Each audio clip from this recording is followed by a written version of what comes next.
don't let the Jaden Rashada lawsuit distract you from the fact that Billy Napier was absolutely cooking during this transfer portal cycle. He brings a top 5 portal class to the Swamp. You get Arizona State transfer Elijah Badger, who is the best wide receiver available in the late spring portal window. He's coming off 2 very productive seasons with the Sun Devils. In 2022, he had 70 receptions for 866 receiving yards and 7 touchdown grabs. Now, his production slightly dipped a little bit in 2023, but that was mainly due to him not having great quarterback play, and he was still really good. He had 65 receptions, 713 receiving yards, and 3 touchdowns. You also bring in another wide receiver transfer from Wisconsin and Chimray DK, who had 17 yards per reception last season. And him and Graham Mertz already have a little bit of chemistry with each other because they both played on Wisconsin in 2022 before Graham Mertz transferred to Florida.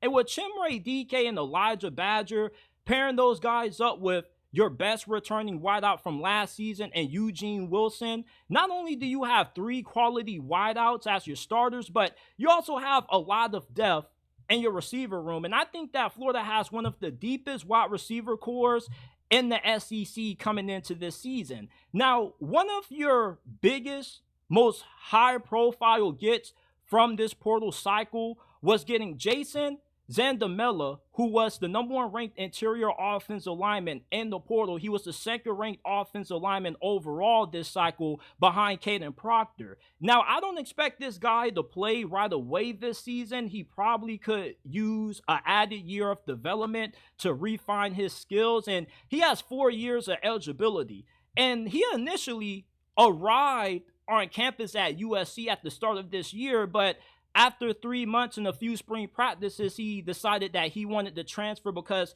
he wanted to be close to home. And he is a huge pickup for several reasons. This dude has a lot of upside and a lot of potential to be a future All-American for the Gators. He was the #1 ranked interior offensive lineman in that 2024 class. He was highly touted, highly sought after. And if Florida can bring this guy in and develop him properly, you know, he's going to be a really good player for Billy Napier. He was a former rugby player, super athletic with great size, 6'3", 306 pounds. This was an incredible get for the Florida Gators and company. You also get another offensive lineman and offensive tackle, Brandon Dixon Crenshaw, who comes from San Diego State. He was a 3-year starter for the Aztecs, playing significant snaps at both tackle spots. He's projected to be Florida's starting right tackle this season. Their left tackle is already pretty good, but let's say their starting left tackle gets injured, you can swing him over there and he can still be really productive.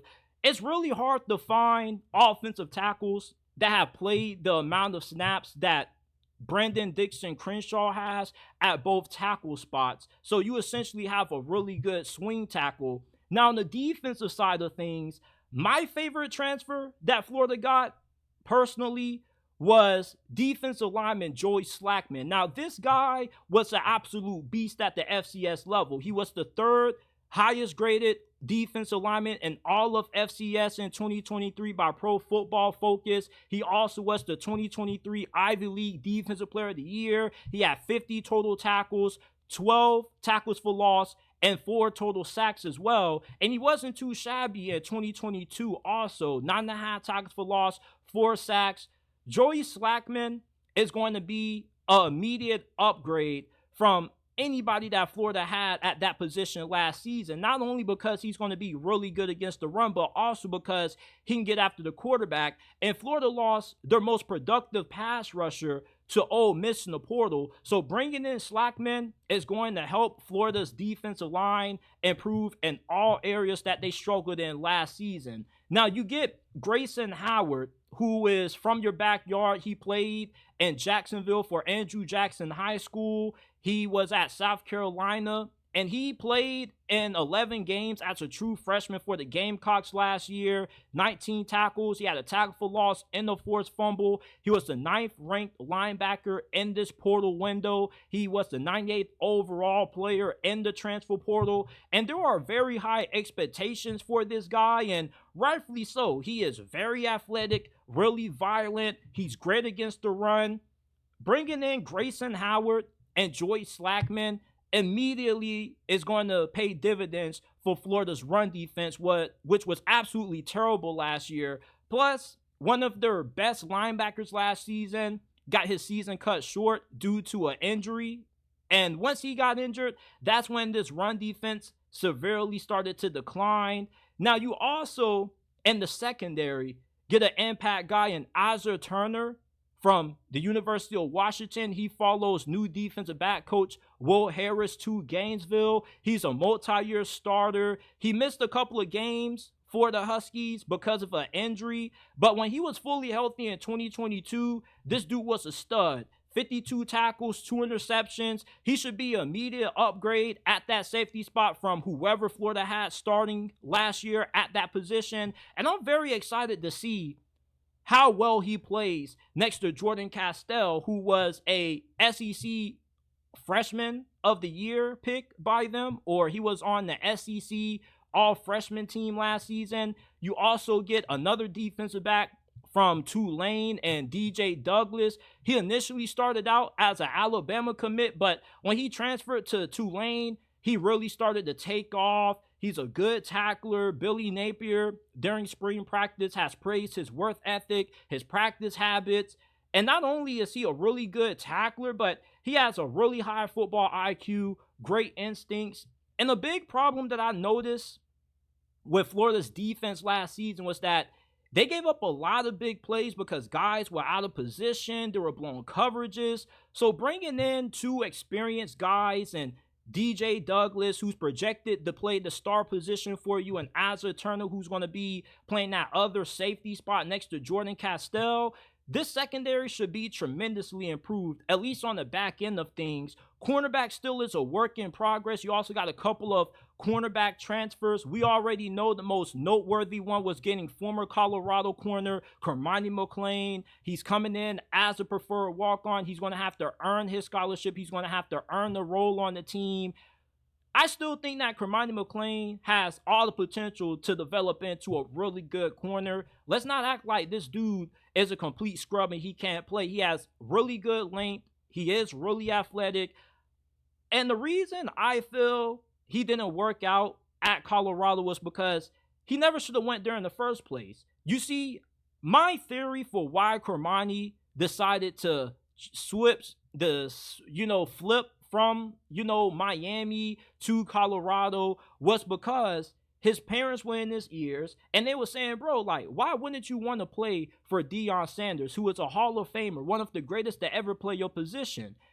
And the thing with Deion Sanders is that for most parents, they don't know who most of these coaches are. So if Billy Napier walks into your locker room, if you're Cormani McClain's parents, you're probably like, who are you? But if Deion Sanders walks into your living room, everybody knows who he is. Your grandma knows who he is. Your uncle, your auntie knows who he is. So, of course, parents are going to be a little bit more inclined to encourage their kids to play for somebody who they already know, who's really recognizable. And I never felt like Cormani McClain was a good fit for Colorado. The coaching maybe had been a little bit too tough for him, but he also had some character issues that he needs to work on. He first got to Colorado back in the start of fall camp, out of shape. He couldn't learn the playbook. And when he was in the games, outside of that USC performance that he had and a brief action that we saw him in against the Trojans, he was not that good. So going to Florida, being coached up by Will Harris, I think will be good for his development. And it also gives him a chance to rebuild himself. Similar to Spencer Rattler, when he got benched for Caleb Williams at Oklahoma and transferred to South Carolina, he reinvented himself as a person. And Billy Napier, I think, is a pretty likable guy. He definitely should be able to help Cormani McClain get back on the right track. And you're getting this guy for pretty much nothing. I don't think you had to dish out any NIL money to get him, because it's not like there were any other Power 5 schools who were jumping at the bit to get this dude. It seems like his best 2 options outside of Florida was either going to Memphis or USF. So you're getting him as a preferred walk-on spot. He's going to have to earn his role on the team. And with him having to be a little bit humble, because remember, this dude was the #1 ranked cornerback coming out of his high school class. You go from that to eventually getting kicked to the curb by Deion Sanders and now having to take a preferred walk-on spot with Florida. it doesn't get any more humbling than that. If that doesn't motivate Cormani McClain, then nothing else will. But this was an incredible transfer portal class that Billy Napier brought in. There's a couple of more guys that we could talk about, but these are the main guys that I feel are going to have a big impact on Florida this year. And I don't think we're not going to see Cormani McClain play for Florida at all.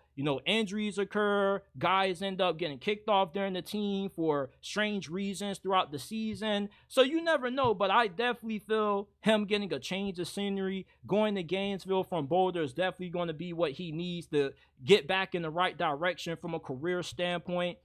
And the whole Jaden Rashada lawsuit, I feel, just kind of has overshadowed how great of a job Billy Napier and his staff have done of assembling such a great transfer portal class. And their recruiting classes have also been really good also. So it's only a matter of time for this talent to start paying dividends on the field if Billy Napier is just a halfway decent coach.